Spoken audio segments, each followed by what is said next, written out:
यहाँ आपको अपडेट करेंगे। शहबाज शरीफ, सरदार अख्तर मेंगल और अली अमीन गंडापुर के कागजात नामजदगी मंजूर कर लिए गए। जुल्फिकार मिर्जा, फहमीदा मिर्जा, सरवत एजाज कादरी समेत दीगर की अपीलें मुस्तरद कर दी गईं। अख्तर मेंगल को तीनों हलकों से इलेक्शन लड़ने की इजाजत दे दी गई। इलेक्शन ट्रिब्यूनल ने NA 242 पर शहबाज शरीफ के कागजात नामजदगी की मंजूरी के खिलाफ अपील मुस्तरद कर दी। PTI के रहनुमा सैयद जफर अली शाह और MKM के अरशद वोहरा की अपील मंजूर कर ली गई।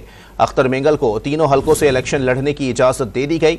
PTI के अली अमीन गंडापुर और जमाल रईसानी को भी इलेक्शन लड़ने की इजाजत मिल गई।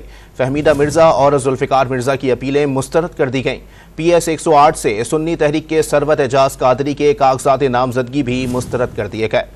आपको अपडेट कर रहे हैं। शहबाज शरीफ, सरदार अख्तर मेंगल और अली अमीन गंडापुर के कागजात नामजदगी मंजूर कर लिए गए हैं। जुल्फिकार मिर्जा, फहमीदा मिर्जा, सरवत एजाज कादरी समेत दीगर की अपीलें मुस्तरद कर दी गईं।